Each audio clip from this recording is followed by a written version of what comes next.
Yes, here's part 3 and 2 last questions. The ultimate one would be, in your mind, I know everybody has their own different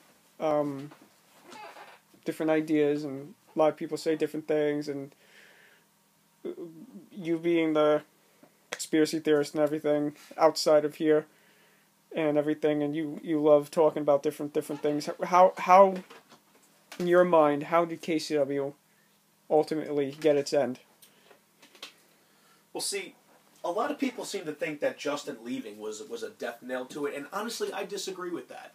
Because, yeah, Justin played a part, but it was never a one-man show. You know, me and Justin, when we came in, did we breathe life into the company? Yeah, because you had two more creative minds. I mean, Justin, first of all, is a real wrestler. He was trained by Peter Sonercha, a.k.a. Taz. And you brought me in there who, honestly, you're in my domain. You look around, you see nothing but wrestling. That's what I do. I know wrestling. I know pro wrestling like the back of my friggin' hand.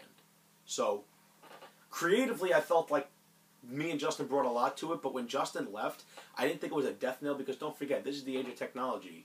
If it was booking, we could have still booked, we still could have had Justin help us book. We could have told him everything that was going on. Yeah, Justin took away one character from us, but we also had a locker room full of guys that could still work. But to me, there was no other reason KCW ended other than one guy not being able to take a single bump. And the fact of the matter is, and I'm going to tear it open with this one, I'm shooting, just because Bill was dating my sister at the time, to me, should not have stopped anyone from being honest with him. I don't know why everyone stopped. Honestly. Honesty to me is the best policy. I cannot stand when people bullshit me, especially to my face. I mean, everyone said, oh yeah, Bill had this problem, he had that. But listen, we all got problems. We all have problems. But the fact of the matter is, you don't let personal issues get in the way of business.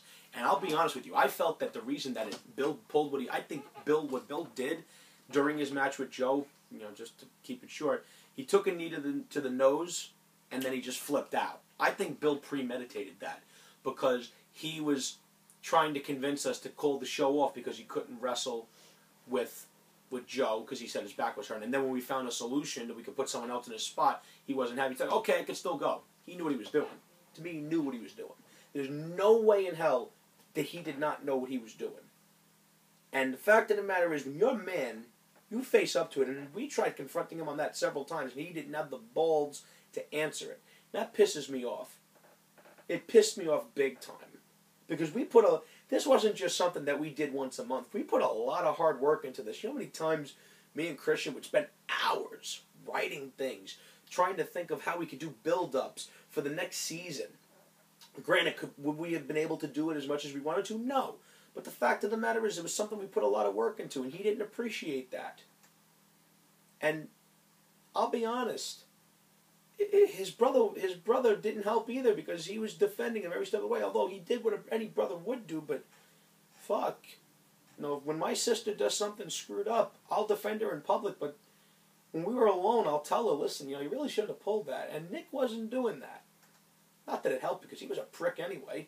Everybody knew that. And everyone felt that Bill had us all by the balls because he had the backyard. I would have said, fuck, I would have forced his hand. I would have called his bluffs. Fuck you. Are you kidding me? This isn't just something that we do for fun. This is something we do because we love it.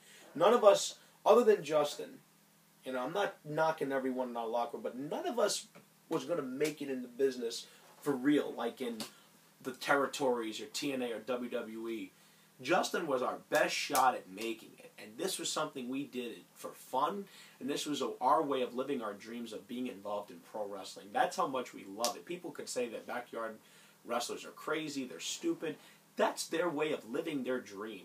So I respect every person that has laced up their boots in any fashion, whether it's in a backyard or a real ring, to take the bumps that they take.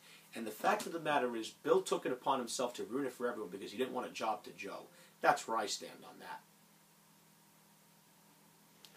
Alright, so now we've come to the part, everybody's favorite part of, is the word association. So, Okay.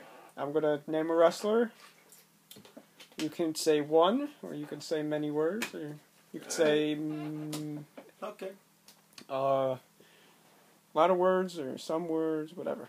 Okay, so we're gonna start off with a bang, and let's start it with Shadow. Save him for last. Okay. Joe. Cool. All heart. Got nothing but respect for Joe. Cage. Misunderstood. Just insane. Out of his goddamn mind, but I love him to death. The Choo Choo. That's my cellular phone. Okay. That's my girlfriend. Yes.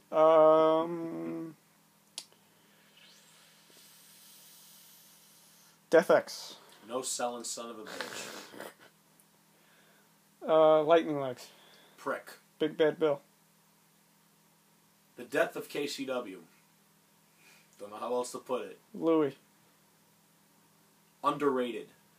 Very underrated. Lou could have a good match with pretty much anybody. I've rarely seen Lou have a bad match. The kid was gold. I don't know how else to put it. He was gold. Okay, and You're forgetting a few. am I? How about Mr. Tinsman? Oh yeah, Kurt Angle, George Tinsman. Fun. Working Fun?